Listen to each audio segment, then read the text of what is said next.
Bueno, la reforma laboral se pasó para febrero porque el gobierno está negociando con los gordos, no por el peso, sino por los gordos de la CGT, por no... Bueno, estás negociando. Y después, el 26, se trata en el Congreso la ley de inocencia fiscal y el presupuesto, que tuvo media sanción de diputados, pero que hoy ingresó al Senado y tuvo un dictamen favorable. Pero hay toda una trama en relación a esto que la cuenta muy, pero muy bien una gran periodista que es Laura Serra, que es la acreditada de La Nación en el Congreso. Laura, ¿cómo estás? Muy bienvenida. Hola, ¿cómo te va, tocaya? ¿Todo bien? Muy bien, tocaya, que hoy te llamé, digo, vení a explicarnos porque me encantó la nota que hiciste. ¿Qué pasó con el presupuesto? ¿Qué pasó? ¿Hubo gobernadores que traicionaron al gobierno? ¿Qué pasó? Porque finalmente, contemos, digamos, para que todos entendamos, que se sancionó, hubo media sanción de la ley de presupuesto, pero que hay un capítulo muy polémico, que es el capítulo 11, en donde el gobierno había pedido la derogación del financiamiento de la discapacidad y las universidades. Pero parecía que tenía los votos, pero finalmente no tenía. ¿Qué es lo que pasó ahí, Laura? Y cometió errores no forzados, hizo una de más, digamos, como se dice en la jerga futbolística.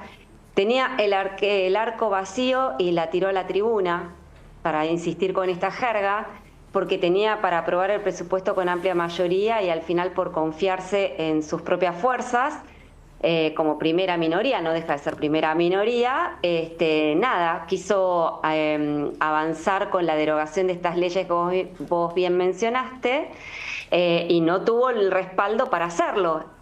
Básicamente, y le faltaron 6 votos, esa fue la diferencia, y ahí es donde algunos gobernadores con sus legisladores, bueno, se retobaron y no apoyaron.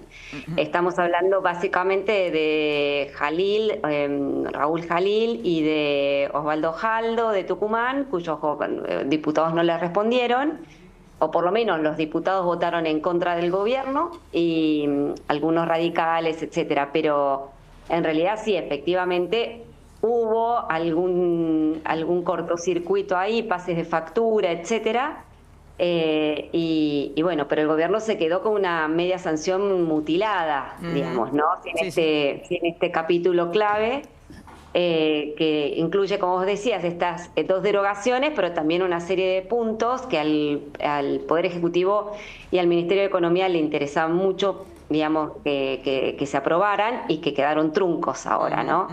Vamos a incorporar, Laura, a Ariel Korenberg. Ariel, ¿cómo estás? ¿Qué tal? ¿Cómo Muy estás? buenas noches. Sos un economista cercano al gobierno, ¿está bien presentarte así? Como quieras. Bueno. Siempre libre pensador. ¿Qué pasó, digamos, Ariel? ¿Por qué es importante, expliquémosle a la gente el presupuesto, que el gobierno tenga el presupuesto? ¿Por qué es importante? No, es importante porque ahí se decide cómo gasta un Estado. Y en qué gasta y cuánto gasta y cómo se financia.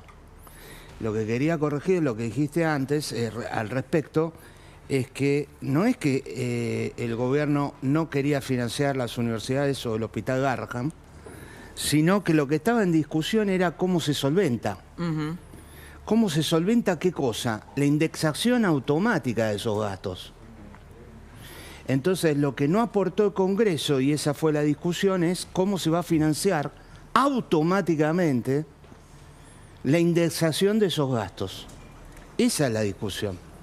Quería aclarar. Bueno. No es que se deja sin financiamiento las universidades y el Hospital Garrahan, sino, a mi grueso entender, es que el Congreso aprovechó un error del gobierno respecto de cómo se negoció los sueldos de las pasantías de las residencias en el Garrahan. Con justa razón reclamaban por inoperancia del antiguo director, y ahí la oposición del Congreso se montó sobre eso para meter la indexación automática de el Hospital Garrahan y del presupuesto universitario. Déjame, Laura, aclarar un par de temas del tratamiento del presupuesto. En primer lugar, el Congreso este año, también en representación de quienes nos votaron, votamos 3 leyes: emergencia en discapacidad, emergencia pediátrica y el nuevo financiamiento para las universidades, que establecen distintos criterios con los cuales se puede estar o no de acuerdo, pero son leyes que se aprobaron constitucionalmente, el gobierno las vetó y el Parlamento insistió. El gobierno en su momento, con Guillermo Franco como jefe de gabinete, promulga esas leyes, pero en un artículo 2 del decreto de promulgación dice, pero no se pueden cumplir porque no están las fuentes de financiamiento, que es un poco lo que decía recién. Claro, un poco, a ver, la ley o la batalla cultural de este gobierno es no se pueden generar derechos si no tenés cómo financiarlos, ¿no? Exacto. Pues un poco lo que la Argentina ha venido haciendo, que por un lado está muy bueno tener derechos, pero bueno, ¿de dónde sale el dinero? No, está claro, pero déjame... Supera la batalla cultural. El principio es correspondencia fiscal. Cada gasto tiene que tener su financiamiento. Cuando no es así, se recurre al impuesto inflacionario sobre el bolsillo de los trabajadores y jubilados. En eso estamos de acuerdo, creo que es un consenso que ha avanzado mucho en la sociedad positivamente, de que no se puede gastar más de lo que ingresa y que eventualmente en el presupuesto se pueden fijar distintas prioridades. Ahora, estas leyes están vigentes hoy en Argentina, incluso hay un fallo de un juzgado de Campana que fue ratificado porque el gobierno lo apeló, pero se le dio la acción devolutiva, es decir, está vigente, el gobierno tiene que cumplir, sobre todo con la ley de discapacidad. ¿Qué hace el gobierno? Que es un poco lo que plantea Laura, y si quisieron hacer una más, meter en el presupuesto general la derogación de las dos leyes. Pero esto lo metieron, digamos, después, o sea, no estaba consensuado. No estaba consensuado, no era parte del proyecto original del presupuesto. Entiendo yo, envalentonado con el resultado electoral y la nueva correlación de fuerzas en el Congreso, martes... La nueva correlación de fuerzas es amplia, ¿no? Tienen casi 100 diputados, ¿no? La 95 diputados más aliados. De hecho, el presupuesto finalmente en general se aprueba 132 votos a favor. Hay una mayoría, 129 es la mitad. Ahora, ese artículo 75, que deroga las leyes, aparece el martes a las 4 de la tarde. Sí. Y digo aparece relativamente porque nunca se imprimió el dictamen. Solo circulaban las hojas para firmar. En papel y para poder leerlo apareció el miércoles a las 9 de la mañana. Bien. Ahí se genera una controversia de si se podía o no derogar esa ley, etcétera. Solo para contar una cuestión. Cuando llegamos... Bueno, hacerlo es muy largo, breve, muy breve, porque sí, quiero ilustrar algo del tema de la correspondencia de los fondos. Finalmente, en la votación, por un tema reglamentario y de procedimiento, el gobierno se equivoca, plantea, el oficialismo dice que se vote todo el capítulo. El capítulo 11 son 17 artículos que incluyen eliminación de subsidios para la zona fría, no indexación de la asignación universal por hijo, compensaciones eléctricas. ¿Finalmente qué pasó? Ese capítulo cae. Sí, bien. Antes de que caiga, el miembro informante Berti Venegas Lynch propone como un incentivo para que el PRO vote afirmativamente el artículo 11, la incorporación de la deuda que la Nación tiene con la ciudad en una formulación exactamente igual a la que dice cómo se pagan las universidades y el Garrahan. Por lo tanto, entra en contradicción el gobierno. No estaba la fuente de financiamiento de esa deuda tampoco allí. Te pongo un puntito acá, Esteban. Laura, lo que me gustaría que me dijeras es qué pasa. Hoy estuvo en el Senado la ley de presupuesto, obtuvo un dictamen favorable. ¿Cómo es el procedimiento ahora? ¿Qué pasa a partir de esto? Está convocada una sesión para el próximo 26, es decir, el día después de Navidad. Y la intención del oficialismo es ya sacar la ley el mismo 26. ¿Por qué? Porque de lo contrario, si deja pasar demasiado tiempo y empezamos el año sin presupuesto, el gobierno se va a ver forzado a prorrogar por tercera vez consecutiva el presupuesto actual. Y eso sería una pésima señal. No solamente para los mercados, recordemos que ahora el 9 de enero el Ministerio de Economía tiene que afrontar el primer pago de la deuda, que es muy voluminosa, más de 4.000 millones de dólares, con lo cual que no se sancione la ley de presupuesto en tiempo y forma sería no solamente una pésima señal para los mercados, para el Fondo Monetario Internacional, sino también para la política. Claro, claro. El gobierno necesita sí o sí el presupuesto para avanzar en las otras leyes que tiene pendientes, entre ellas la modernización laboral. Sin presupuesto no hay otras leyes. Con lo cual, el oficialismo se ha propuesto focalizar todos sus esfuerzos, priorizar el presupuesto 2026, pateó para el año que viene modernización laboral y para febrero. Cualquier modificación que haga volver la media sanción a diputados para evitar dilaciones y riesgos. Bien, bien, Laura. Bueno, excelente. Les recomiendo la nota de Laura Serra, sus notas, porque son muy claras y te agradecemos mucho que nos hayas atendido, Laura. Gracias. Un placer. Un abrazo. Feliz Navidad. Igual. Bueno, nos metemos ahora en el tema reforma laboral, pero antes, Gabriel, me gustaría que nos hagas como un resumen de estos 2 años de Javier Milei. Ah, buenísimo. Yo creo que... Pero en un minuto. En 30 segundos. En 30 segundos, 2 años. No, me parece que hay una característica... Tenés un poquito más. Está bien, me parece bien. Me parece que hay una característica central y lo voy a resumir así. Montaña rusa. Total. El gobierno propone un esquema de aceleración vertiginoso, de emocionalidad, de visceralidad, de confrontación, de riña, en donde creo que de alguna manera... todos deben bailar a ese ritmo, donde en un 2024 tuvo el absoluto protagonismo, creo que salvo en la marcha de la uva allá por octubre. Luego el 25 lo arrancó mucho más complicado con el caso Libra, la confrontación con Macri, un 3,7 de inflación que le complicó un poco la dinámica de la iniciativa en ese momento. Rápidamente tomaron la medida de salida del cepo, vino todo lo que tenía que ver con Andis, Españuelo, los audios del 3%, toda esa conflictividad. Llegaron a la campaña absolutamente a la defensiva. Realmente fue el 7 de septiembre, un día muy complicado que trajo una semana que podía ser de terror. Sin embargo, vino el tuit, vino Trump, y digo el tuit de Bessent, vino Trump, el apoyo de Estados Unidos en primer plano, algunos datos de color previos, como cuando Spert salió de Loma de Zamora en la moto, o el cierre de campaña en Moreno. Bueno, me parece que hubo muchas aristas en ese momento que el gobierno estaba a la defensiva, con Santilli, con las boletas, con el tema de Karen Reichardt, y no terminé la montaña rusa, imagínate. Pero te digo, ahora seguís con la montaña rusa. Hace 3 meses que el dólar, bueno, que parecía que no ganaba las elecciones, que el lunes siguiente... Que había presión, claro, en un momento difícil. Ahora, a partir de eso, vino una campaña incómoda y vino el Movistar Arena.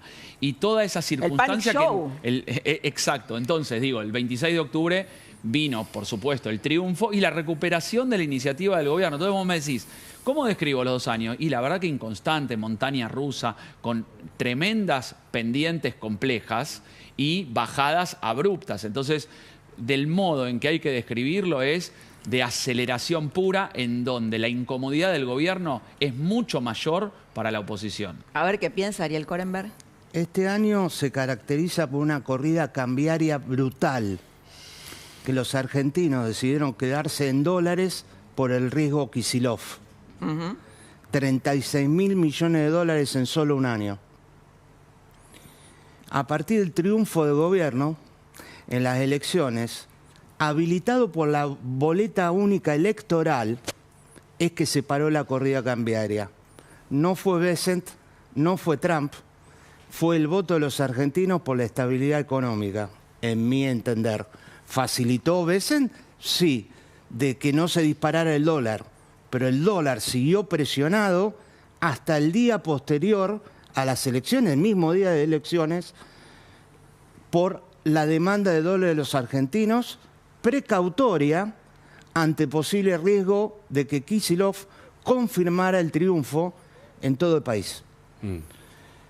Ergo, la boleta única electoral es un gran triunfo de la democracia, para señalar algo positivo de este gobierno. Podemos hablar de cualquier cosa, pero ese gran triunfo electoral de la democracia y de los argentinos en cuanto a la estabilidad económica. Porque recordemos que solo un mes antes, sin boleta única, con boleta de papel, en ganifas y fraude... ¿Vos decís que hubo fraude antes? Y fraude, el gobierno perdió en la provincia de Buenos Aires por 14 puntos y al mes siguiente lo ganó por 1 o 2 puntos. Pero no es que solo por la implementación de la boleta única electoral. Sí, en provincia de Buenos Aires, porque la fiscalización de todos los colegios está en manos del kirchnerismo. En muchas provincias se desdoblaron las elecciones, tienen boleta papel y los resultados fueron variantes. Creo que el rasgo distintivo es que buena parte del electorado diferencia la elección provincial de la nacional. Por supuesto que la boleta única papel juega un rol. Nosotros en Santa Fe la tenemos del año 2011, así que fuimos la primer provincia y apostamos, me tocó votar, por suerte apenas entrado al Congreso a la boleta única papel. Sí creo que el gobierno, más allá de esta montaña montaña rusa que se describía recién, que Muy la bien, me vivimos gustó desde el título. adentro, impresionante. Creo que también en la montaña rusa el año termina con un error no forzado, como decía recién Laura Serra, de falta de aprendizaje. O sea, el gobierno tendría que pensar, y creo que lo empezó a esbozar con posponer el debate de la reforma yo laboral. Creo que el gobierno está muchísimo más pragmático, ¿no? Sí, pero acá... ¿Estás enfrentado con Carolina No, Lozada? No, pero ¿sabes qué? No, pero te pregunto esto porque Carolina Lozada, Sí. santafesina, Sí, forman parte No, de la pero misma está en el Senado, coalición. Carolina. No, está bien, pero están en la misma coalición. No, tenemos distintas miradas. Yo vengo del Partido Socialista, Sí. entre el tema reforma laboral. ¿Por qué le pregunto esto? Tenemos Porque una Esteban diferencia está, de ahora enfoque. nos metemos en reforma laboral, Esteban está Claro. en contra de la reforma laboral. No estoy en contra de la reforma ¿No? laboral, ¿eh? Bueno, Yo- tenemos pero la es carátula para de reforma profundizar. laboral. Nos vamos a meter. Menos derechos son más oportunidades. Bueno, Dale, dale. antes que nada quiero presentar a alguien Dale. que, más que los análisis, las historias, Hugo, ¿no? Muchas veces... Sí, las historias, la casuística, como se suele decir, ¿no? Exactamente, las Sí. historias son las que hacen comprender mejor un tema. Lo tenemos a Eduardo Regondi, es empresario PYME. ¿Cómo estás, Eduardo? Muy bienvenido. Mucho gusto, gracias. Buenas noches. Bueno, a ver, ayer yo la escuchaba a Florencia Arieto. Quiero que ahora nos cuentes un poquito tu historia, porque ¿por qué nosotros necesitamos una reforma laboral en la Argentina? ¿No? Tenemos más o menos, corregime Ariel, que sos el experto, 22 millones de personas que trabajan, 11 millones lo hacen en la informalidad, 7.200.000 están registrados en trabajo formal y 3 millones empleados públicos. Más o menos Solo es 6 así. millones de puestos de trabajo son del sector privado productivo. Bien. El resto está en la informalidad o una parte en el sector público, que se paga a sí mismo los aportes patronales y contribuciones a la seguridad social. Bien, o sea que tenemos un problema, ¿no? O sea, necesitamos Flor de hacer problema, una- necesitamos la reforma laboral para que los jubilados cobren más. Así no podemos seguir. No hay trabajadores formales, no hay forma de pagar a los jubilados. Algo hay que hacer. Eduardo, ¿nos querés contar la historia? Tu historia, sos dueño de una Sí, yo pyme. soy de una empresa hace ya 42 años, una empresa familiar que va a cumplir 80 años el año que viene. Sí, yo voy a contar mi historia, pero me parece que primero hay que contextualizarlo. Y yo creo que hay que entender el entramado PYME argentino. A mí me da la impresión que los representantes que tenemos en el Congreso no tienen idea de lo que pasa en una PYME. Pero ¿por qué no empezás por tu historia, que es más interesante? La O sea, historia es la siguiente. sí. Nosotros tenemos un plantel de menos de 20 personas. En el año 2020 hubo un problema entre dos mujeres, en este caso, que se fueron a las manos. La dirección de la empresa, que es una empresa familiar. ¿A qué se dedica tu empresa? Somos una empresa textil en el conurbano bonaerense. Somos fabricantes de un producto que se vende en el sistema de mercerías. Correcto. Decidimos citar a las dos y sancionar a las dos. Una se negó la sanción, se retiró la empresa, volvió al otro día tarde, la quiso sancionar, se negó a firmar la sanción, se tomó la decisión de despedirla. Después vino pandemia, vamos a hacerlo corto. Pasaron 5 años, estamos en el 2025. Sí. Intentamos por todos los medios llegar a un acuerdo económico. Siempre se negó.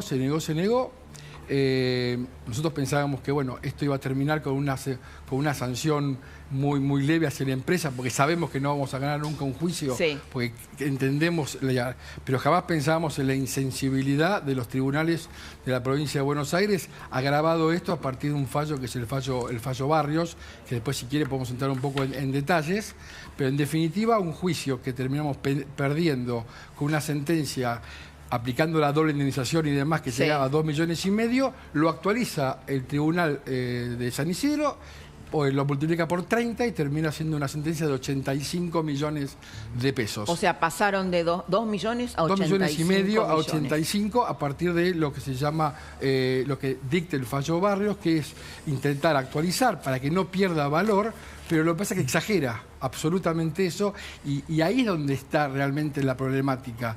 Porque nosotros los empresarios pymes bajo ningún concepto La atacamos problemática, ahí estás hablando de la industria del juicio. Es la industria del juicio, claramente, porque de esa En esa industria están entongados todos, ¿no? Están entongados peritos, justicia. Es que todos cobran un porcentaje. Y todos cobran un sobre porcentaje. eso. Ariel, Los ¿querías decir peritos, algo? Sí, Esteban también. quisiera acotar.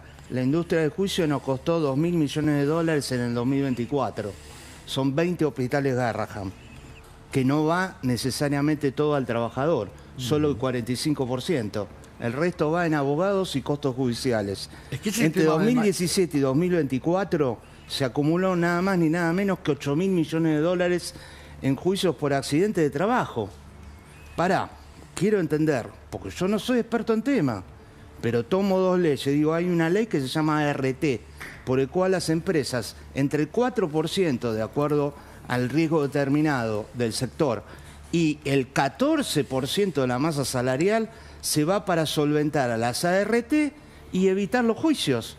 No evita los juicios en Argentina. ¿Por qué? Tiene un nombre. La familia Recalde y el señor Moyano pusieron todos los jueces, inclinaron la cancha como Tapia en contra de estudiantes, pero en este caso en contra de las empresas. Hablamos de Héctor Recalde, los jueces que ya tienen falleció, un color, ¿no? que se llama CGT.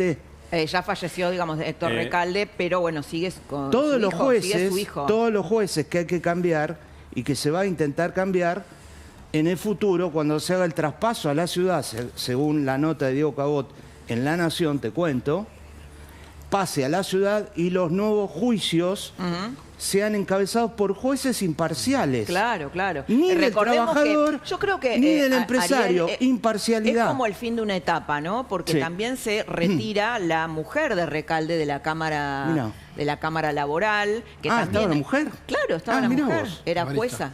¿Y el hijo no es senador ahora también? El hijo es Mariano, pero el que sigue con el estudio jurídico es el otro hijo de Recalde. Bueno, para hacer de contrapeso el otro día, con un abogado aquí laboralista, yo le planteé lo de la industria del juicio y me lo negó terminantemente a partir de estadísticas que dicen que estos 3 millones, ¿cuántos son los que están?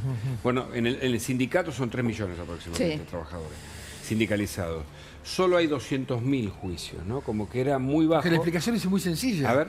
Porque hay una comunidad pyme donde hay pocos juicios porque todos...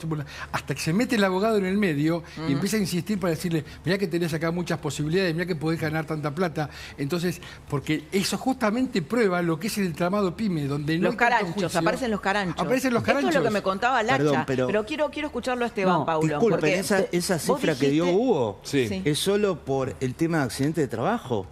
Te queda una lista sin indemnizaciones. Por eso, como uno quiere aprender y no es el dueño de la verdad, y los periodistas no somos los que damos las sentencias y las conclusiones, sino que preguntamos. El otro día se establó un debate porque yo le dije, la industria del juicio, porque es algo que ya está establecido. Y él me dijo, no, le digo, bueno, ¿cuáles son las estadísticas? Y me trajo estadísticas. Y demás, digo, como que no existía eso, que era un mito. Pero la otra prueba es cómo aparecen todos los abogados laboralistas en contra de esta modernización laboral. Los que pymes pretendemos, por lo menos, es previsibilidad. Si vos tenés que pagar... Me parece que son dos temas distintos, Hugo. Uno es el tema de la industria del juicio, que como vos decís, nosotros los periodistas preguntamos, bueno, aprendemos. Lo otro es leyes que tienen décadas y que no se adecuan. La LST, famosa. Claro, que no se adecuan a este momento, ¿no? Esteban Paulón, bueno, yo por lo menos las declaraciones que vi tuyas. ¿Cómo estás, Goro? ¿Cómo estamos? Ahora te incorporamos. Dale. Tengo mucho para decir. Me imagino, siempre. Dijiste que este proyecto de reforma laboral es inconstitucional. ¿Por qué? No, a ver, 2 o 3 cuestiones. Primero, la presentación que yo hice fue al Senado de la Nación porque el tratamiento de este proyecto, que tiene todo un capítulo de reformas impositivas, debe ingresar por la Cámara de Diputados. ¿Y por qué debe ingresar por la Cámara de Diputados? Porque los impuestos los pagamos los ciudadanos y ciudadanas, no los gobiernos de las provincias. Cuando compro un kilo de harina, pagás el IVA. Entonces hay un principio en el derecho, y es constitucional, viene del derecho americano, no taxation without representation, los impuestos los decide el pueblo. Entonces lo que yo planteé fue que este debate debía comenzar por la Cámara de Diputados. Pero en cuanto al proyecto en sí, vos lo compartís. El proyecto no es inconstitucional, el proyecto merece un debate, hay temas en los cuales yo acuerdo y otros que no. Déjame decirte 2, 3 títulos y después lo seguimos debatiendo. Pero digo, en primer lugar, esta es una ley que plantea modificaciones en las condiciones de trabajo, de contratación, indemnizaciones, etcétera. No genera empleo por sí mismo. Acá hay un empresario pyme. Recién, yo trabajo mucho con las pymes, de hecho, impulsamos 2 años una ley pyme que lamentablemente ni el gobierno ni el kirchnerismo quisieron sacar y aprobar. Digo, nadie contrata pensando en despedir. Un empresario pyme no contrata pensando cuánto le va a costar despedir a alguien. Un empresario pyme quiere contratar porque hay más actividad económica, porque hay inversión. Creo que también esto yo lo hablaba con Lacha Lazzarí, por lo menos lo que él decía, le quita el miedo a contratar. Eso está claro. Eso está claro. Por ejemplo, yo te doy un ejemplo, ahora la tenemos a Paulina Mayol, que es empresaria pyme. Un ejemplo muy cotidiano de una pareja de matrimonio que son peluqueros, tenían una peluquería en Palermo con muchos empleados, de repente una empleada les hace un juicio laboral por una cosa muy menor, estaba en blanco esa empleada, y ellos dicen no basta, no queremos más, están en un estudio, vamos a estar solos y no contratamos a nadie más. Entonces digo, bueno, pero ellos sí les gustaría contratar a alguien. Aparte es crecer, o sea, contratar es crecer. Bueno, lo que contó él, ¿no? 85 millones de pesos, son $60.000. Es un departamento. Pero o sea, despedir a alguien te cuesta un departamento, ¿no? A cada persona, en lugar de darle un departamento a tu hijo, se lo tenés que dar al empleado, digamos. O sea, déjame puntualizar dos cositas que me parece que son importantes. Primero, hay un diagnóstico compartido. Gran parte del trabajo en informalidad, mucho del trabajo que se está generando es monotributo, aplicaciones. Las aplicaciones, 500.000 trabajadores sin ningún tipo de régimen, hay algo que discutir. ¿Quién lo discute? Aparece un proyecto que viene del Consejo de Mayo, que se trabajó técnicamente pero que no sentó a los empresarios pymes. De hecho, no tiene casi medidas diferenciadas para las pymes. Entonces, lo que yo planteé cuando quise llevar el proyecto a la Cámara de Diputados, y me alegro que en el Senado ahora se tomen un par de semanas más, es que en 3 reuniones de comisión no podés definir una ley que va a modificar las condiciones de trabajo en Argentina, porque no se sentaron las pymes a opinar, porque no se sentaron... ¿No lo llamaron a ustedes? A ver, nosotros nos sentimos muy representados, en este caso, por la Unión Industrial. Las pymes, en el fondo, hay muchos que son industriales. Y la Unión Industrial de la Argentina, participó del Consejo de Mayo. Raparine y demás. Pero no en el debate parlamentario. O sea, es el Parlamento donde nos tenemos que sentar. Igualmente a discutir nosotros las cosas. Pretendemos una reforma, por lo menos en el tema de la indemnización, en el tema de la actualización. Después, por ejemplo, que sigan manteniendo un mes por cada año por despido, a mí me parece perfecto. Yo creo que al empresario que despide mal hay que sancionarlo, pero no hay que hundirlo, no hay que cerrar la empresa. O sea, hay que ser... A ver, la equidad es la justicia aplicada al caso concreto. Pero ¿sabes por qué hay que debatir en profundidad? Porque después se cometen errores. Con la ley Bases, una parte del capítulo que modificaba los temas laborales, eliminó todo un capítulo de multas y generó un vacío legal. Y hoy lo llenan los jueces. Entonces damos un fuero de las pymes o un procedimiento para que el juicio laboral en la pyme tenga tiempo acotado, tenga costos acotados. Quiero incorporarla, perdón, Esteban, vos, la quiero incorporar a Paulina Mayol, que es empresaria pyme, que también tiene otra historia, vos la debes conocer. Otra historia para contar que grafica mucho, bueno, por qué es necesaria una reforma laboral. ¿Cómo estás, Paulina? Muy bienvenida. Buenas noches. ¿Qué tal, Laura? Buenas noches. ¿Cómo están? Muy bien. ¿Querés contarnos tu historia? Yo soy la 4ª generación de una pyme láctea ubicada en una localidad de la provincia de Buenos Aires, Gobernador Udaondo, una localidad muy, muy chiquita de 300 habitantes. La empresa la fundó mi bisabuelo y, bueno, tuvimos en el año 2021 un bloqueo sindical, el 1 de marzo del 21 un bloqueo sindical que, bueno, derivó, fue totalmente violento, intempestivo, sin conversaciones previas, sin reclamos previos. Digamos, para hacerla corta, esto termina en despidos de 4 empleados que se suman a este bloqueo. Y en la prácticamente destrucción de la empresa. O sea, hoy continuamos, porque yo decido continuar adelante con la empresa. Pero la destrucción por el juicio que te hicieron. Sí, básicamente por el bloqueo y porque estos 4 empleados despedidos, porque fueron imputados en una causa penal, o sea, fueron despedidos con causa, iniciaron todos un juicio laboral y la verdad es que hoy la situación es de total incertidumbre, o sea, es lo que decían, hablaban hace un ratito en la mesa, o sea, no tenemos un contexto certero para poder determinar cuánto nos va a costar estos juicios, si termina el juicio penal no cerrándose y los juicios laborales están atados a ese juicio penal, con lo cual lo que decidimos hacer fue achicarnos muchísimo. Recibíamos leche de 5 tambos, hoy estamos trabajando leches de solamente de nuestro tambo propio. No contratamos más gente, de hecho tuvimos que achicar estructura. Bueno, nada, no no poder crecer en una comunidad que necesita fuentes de trabajo. Nuestra pyme es una de las pocas fuentes de trabajo que hay. Pero bueno, la situación de incertidumbre por todos estos juicios laborales y por costos que indeterminados. Claro. Bueno, creo que el proyecto, por lo menos lo que uno pregunta hablando con Lacha, Hugo, me decía con Gustavo Lázari, que también tiene una pyme, lo que él me decía, ellos tienen un chat de todos los empresarios pyme, que lo que mejor veía de la ley es que acotaba lo que es salario. Claro, ¿no? Claro. Sí, la idea de la ley es bajar el costo que el contratante, en este caso la pyme o el empresario en general, tiene respecto a posibles juicios que terminan con su empresa. Claro. Las grandes multinacionales van a conservar lo mismo. Ayer Cordero decía, estuvo acá y contaba que nada de la indemnización se va a cambiar. El tema son las multas o la discrecionalidad con que muchos jueces actúan, cobrando cifras que uno... Sí, o abogados. Mira, lo que me decía Lacha Lázari es, en general, si vos haces un despido bien, en buenos términos, como corresponde, en general no es el trabajador el que te quiere hacer juicio, sino el abogado laboral que viene y te llena la cabeza y te dice, bueno, lleva un porcentaje del total. Obviamente. Entonces, me parece que lo interesante de la ley es que fija, bueno, salario es lo que vos cobrás todos los meses, no es la comida, no es el alquiler de una casa, no es el pago del colegio de los chicos, ¿no? Porque a veces en determinados trabajos todo eso forma parte de la remuneración.